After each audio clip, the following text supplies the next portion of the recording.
Assalamualaikum warahmatullahi wabarakatuh. Perkenalkan dok, nama saya Nurul Aulia Lestari Ishak dengan NIM C0111911059. Baik dok, kali ini saya akan melakukan praktikum CSL mengenai fotoradiologi. Nah, kali ini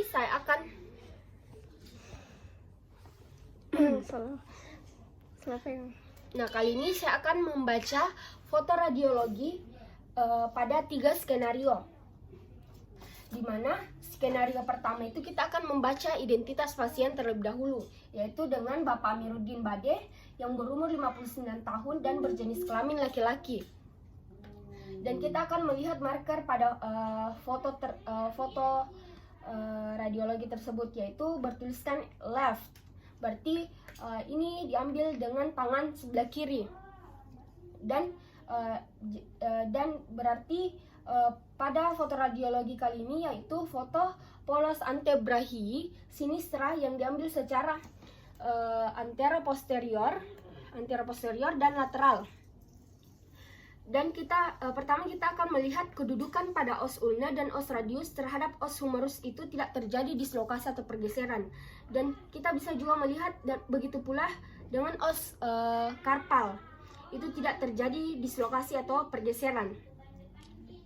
Dan tetapi di sini terjadi fraktur pada sepertiga medial dari os ulna dan os radius, sehingga terjadi pembengkakan atau swelling terhadap jaringan lunak atau soft tissue yang terjadi di daerah sekitar fraktur.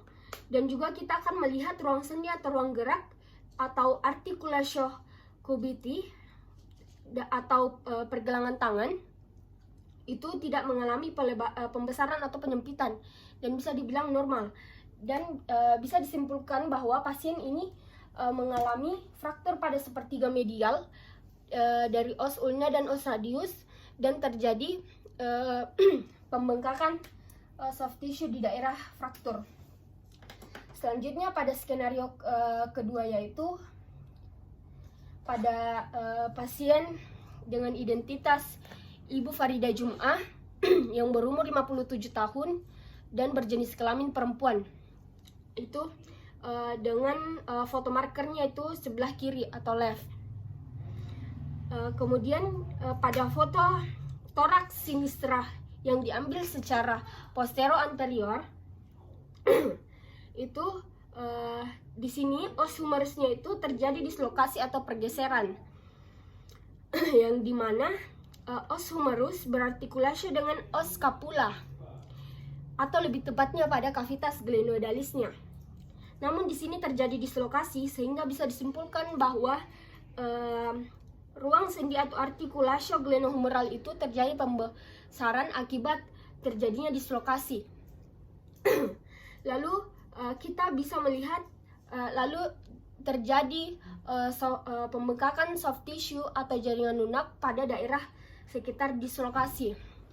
Dan kita bisa melihat tulang-tulang seperti os humerus, os scapula, dan os clavicula itu tidak terjadi fraktur, atau tulang-tulang lainnya itu tidak terjadi fraktur. Dan juga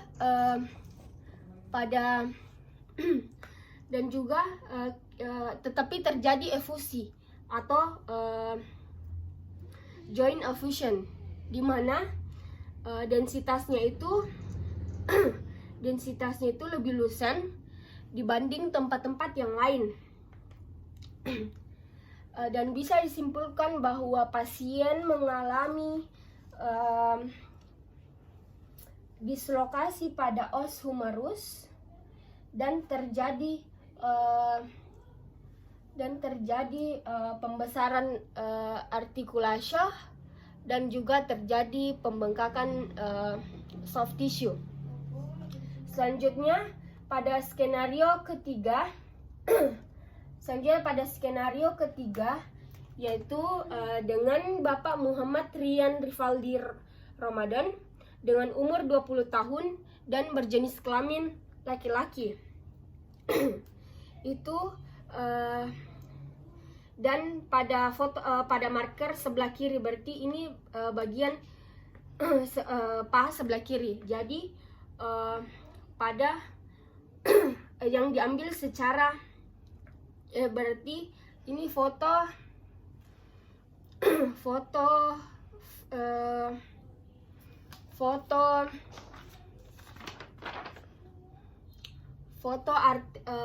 artikulasio coxae dan genu bagian yang diambil secara antero, posterior, dan lateral.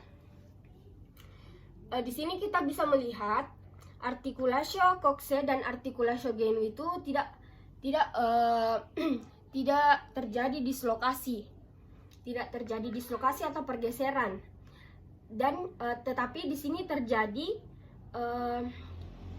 fraktur pada sepertiga medial os femur dan sepertiga proksimal pada os tibia. Sehingga ketika terjadi fraktur, maka akan terjadi pembengkakan jaringan lunak atau soft tissue pada daerah sekitar fraktur.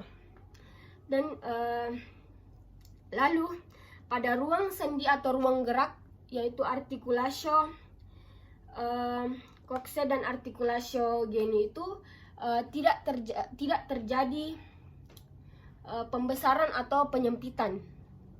Dan bisa disimpulkan bahwa pasien pada skenario ketiga ini mengalami fraktur pada sepertiga medial os femur dan fraktur pada sepertiga proksimal os tibia, dan